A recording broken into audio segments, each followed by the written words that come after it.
दोस्तों आदाब, मैं आपका मेजबान अली आदिल खान सत्यम गुफ्तन प्रोग्राम लेकर हाजिर हूं और आप देख रहे हैं टाइम्स ऑफ पीडिया चैनल। एक आंसू भी हुकूमत के लिए खतरा है। तुमने देखा नहीं आंखों का समुंदर होना। चुनाव प्रचार थम गया, प्रत्याशियों और सपोर्टर्स की धड़कनें बढ़ना शुरू हो गई। जनता के फैसले का दिन करीब आ गया।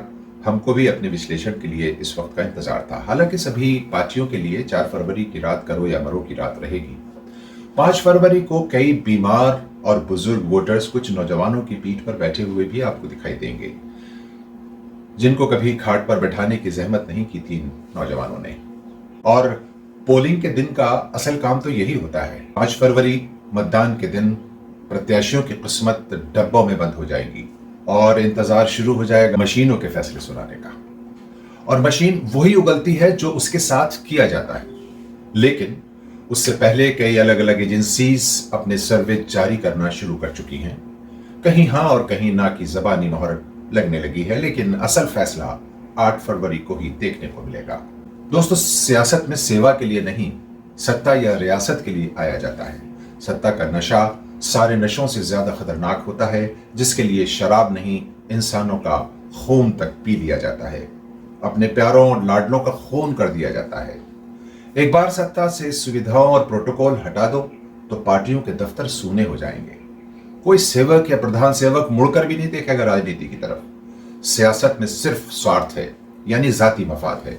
तिजारत बन गई है ये सियासत, और सेवा निस्वार्थ यानी बेगर्ज होती है। इस चुनाव में अरविंद केजरीवाल का गंभीर आरोप रहा कि बीजेपी दिल्ली झुग्गी बस्तियों में 3000 से 5000 रुपए का प्रलोभन देकर उनको वोट डालने से रोकने के लिए उनकी उंगलियों पर स्याही लगा सकती है। इसके लिए उन्होंने अपने कार्यकर्ताओं को चाक चौबंद रहने को कहा। हालांकि इससे पहले अगर आप देखें तो मध्य प्रदेश असेंबली चुनाव में ये प्रैक्टिस की जा चुकी है, और ये कृत्य वास्तव में देश के लोकतांत्रिक मुखौटे पर कालिक पोतने जैसा है। ओवैसी की धमाकेदार एंट्री से इस बार दिल्ली धमक गई। उनके मुस्लिम कम्युनिटी के अधिकारों वाले मगर सच बयानों से वोट पोलराइज होता है, ऐसा कहा जाता है, और इसका फायदा सीधे बीजेपी को होता है। अगर ओवैसी अपने बयानों को देश के हर मजलूम और वंचित के लिए केंद्रित कर दें और मुसलमान लफ्ज हटा दें तो यह ज्यादा प्रभावशाली हो सकता है। यह भी दिलचस्प है कि ओवैसी किसी मजहब, जाति या क्षेत्र के खिलाफ कोई बखान नहीं करते, लेकिन सिर्फ मुसलमानों की बात करना यह सांप्रदायिक शक्तियों को हिंदू वोट लामबंद करने में मदद करता है। हालांकि अक्सर पढ़े लिखे हिंदू कहते हैं कि ओवैसी साहब बात बहुत अच्छी करते हैं, संविधान के दायरे में करते हैं, उसका कोई काट नहीं होता, मगर फिर भी उनकी बॉडी लैंग्वेज से सांप्रदायिकता तो झलकती है, या वो जानबूझकर झलकाना चाहते हैं, और फिलहाल यही उनका सियासी मंत्र भी है। हमारा मानना है कि बीजेपी लोकसभा चुनाव में आम आदमी पार्टी के विरुद्ध कोई स्ट्रेटेजी नहीं बनाती, बस बयान से ही काम चला लेती है। जबकि इस बार दिल्ली में बीजेपी आम आदमी पार्टी का विरोध योजनाबद्ध तरीके से करती नजर आई, जिसका लाभ कांग्रेस को भी हो सकता है।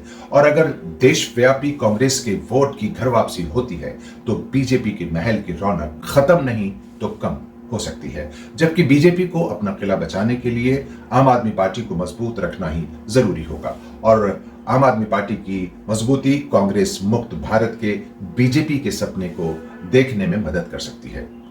ओखला और मुस्तफाबाद इस बार नई दिल्ली के बाद दूसरे नंबर और तीसरे नंबर की हॉट सीट रही।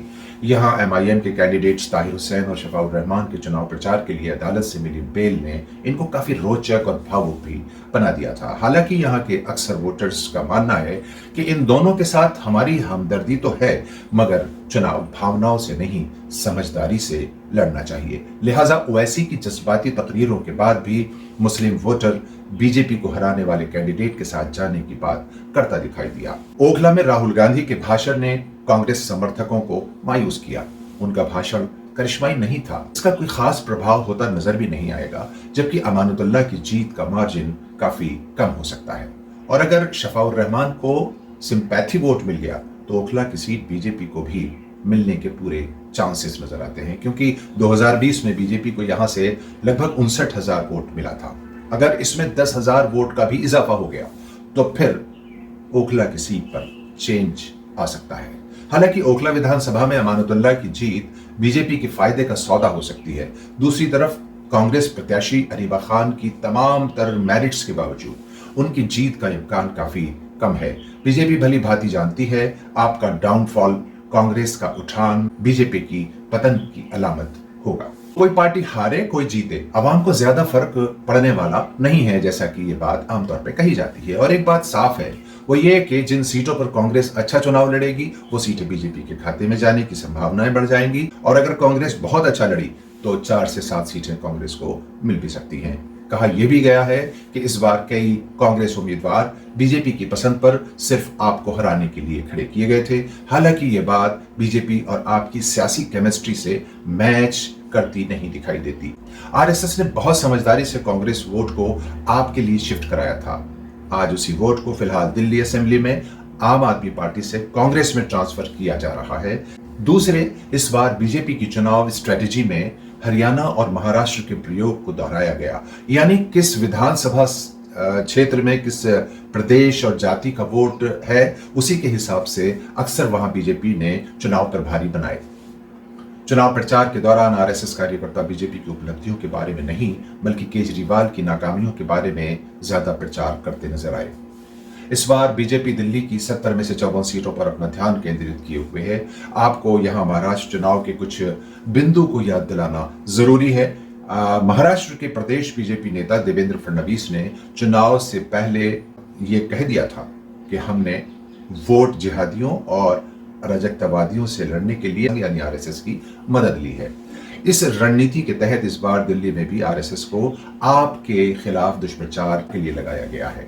बीजेपी के राष्ट्रीय महासचिवों, केंद्रीय मंत्रियों और पार्टी के महत्वपूर्ण 35 नेताओं को 70 विधानसभा सीटों में से 2 विधानसभा सीटों का चुनाव लड़ाने की जिम्मेदारी दी है बीजेपी ने। बीजेपी की अनथक कोशिश, आरएसएस की रणनीति और सरकारी तंत्र के भरपूर इस्तेमाल का क्या लाभ होगा, ये देखना अभी बाकी है। लेकिन कांग्रेस ने इस बार दिल्ली चुनाव में आउटडोर और इंडोर काफी अच्छा चुनाव लड़ा, दलित और मुस्लिम वोट को लामबंद करने की कोशिश की और इसका नतीजा भी उसको मिल सकता है। और बहुत मुमकिन है कि दिल्ली सरकार बनाने में उनका समर्थन भी लिया जाए। जबकि आपके लिए ये चुनाव वर्चस्व और सियासी किले को बचाने का चुनाव था। राजनीतिक पार्टियों ने अपने हिस्से का काम कर लिया, अब वोटर का काम शुरू होगा। यानी वो अपने मुद्दों, दिल्ली विकास और शांति के लिए वोट करने रजाई से निकलते हैं या लोकतंत्र के इस त्योहार को छुट्टी के रूप में सोकर गुजार देते हैं। लोकतंत्र और आपके अधिकारों की रक्षा के लिए वोट है जरूरी। दुश्मनी शौक से करो, लेकिन ये गुंजाइश रहे जब कभी सामना हो तो शर्मिंदा न होना पड़े। आपका मेजबान अली आदिल इजाजत चाहता है, नए अनुमान के साथ जल्द कर हाजिर होगा। आपका हमारी इस वीडियो पर क्या ख्याल है, कमेंट बॉक्स में जाकर अपनी राय जरूर दें।